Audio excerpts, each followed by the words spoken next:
একদন্তী গণেশ হিন্দুদের প্রথম পূজনীয় দেবতা হলেন সিদ্ধিদাতা গণেশ। কিন্তু জানো কি একদন্তী কেন গণেশ? গণেশের গজদন্ত প্রথমে দুটো থাকলেও একটাই কেন আছে তা নিয়ে অনেক পৌরাণিক কাহিনী রয়েছে। মহর্ষি বেদব্যাস যখন মহাভারত লেখার জন্য উপযুক্ত লেখকের সন্ধান না পেয়ে ছিলেন নিরুপায়, সেই সময় ব্রহ্মা গণেশের কাছে যাওয়ার কথা বলে দিলেন উপায়। বেদব্যাস তপস্যা করে গণেশকে মহাভারত লিখতে অনুরোধ করলে গণেশ বেদব্যাসের মহাভারত রচনায় শ্লোক লিখতে রাজি হলেন।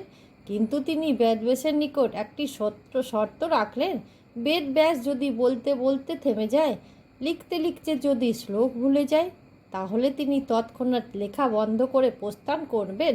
তখন মহামুনি বেদব্যাস মহাজ্ঞানী গণেশকে বলেন যেন তিনি শ্লোকের মানে বুঝে তবেই লেখেন, যার ফলে পরের শ্লোকের জন্য কিছু সময় বেদব্যাসও পেয়ে যায়। আমাদের ধর্মগ্রন্থ মহাভারত লেখা শুরু হয়ে যায়। বেদব্যাস বলেন আর গণেশ শ্লোক বুঝে লেখেন। লিখতে লিখতে এক সময় গণেশের পেন ভেঙে যায়। তখন তিনি নিজের একটি দাঁত ভেঙে লেখা শুরু করেন। সেই দাঁত দিয়ে তিনি মহাভারত লেখা শেষ করেন।